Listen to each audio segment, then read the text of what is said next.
Faced with a problem like this, I realize there are several things I need to do. First, I want to make sure there's a perfect square trinomial. That means this has to be a perfect square, and this has to be a perfect square. And even though one is a perfect square, I can't guarantee that it's going to match what's going to come next. So, my choice that I'm going to make is this. I am going to first get rid of this term. To do that, I simply subtract 1 from both sides.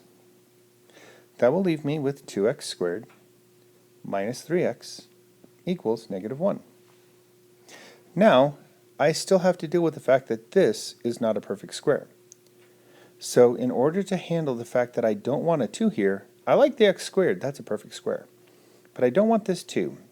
In order to undo multiplying by 2, I'm going to divide every term by 2.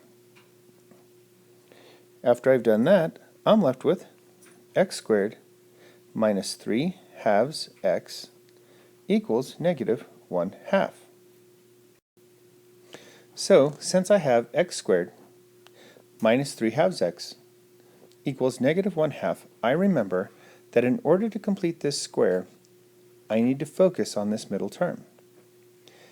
I need 1 half of negative 3 halves, which is negative 3/4, and then I need to square it.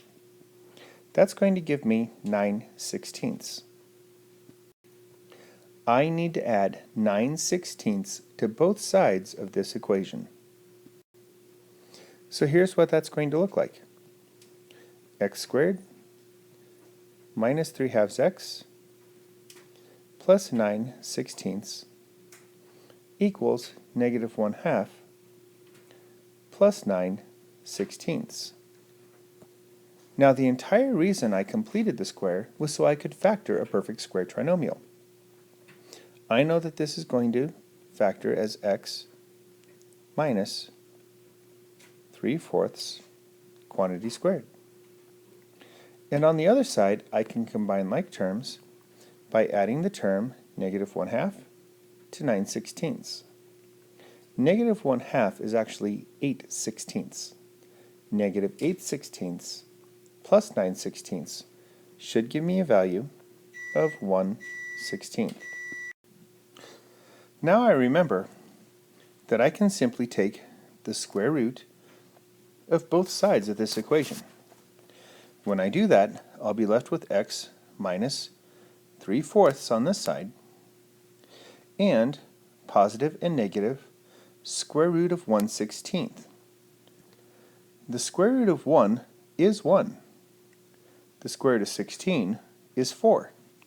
So I can write this as simply the positive and negative 1/4. So what does that tell me?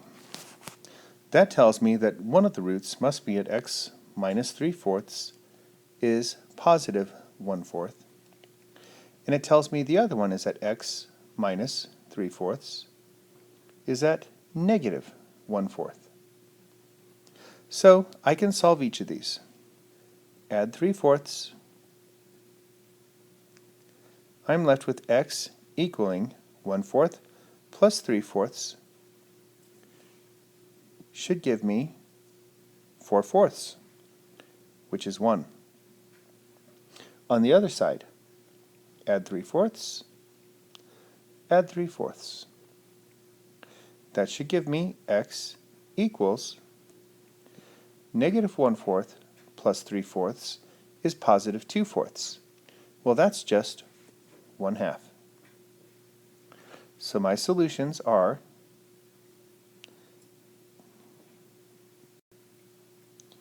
1 half and 1.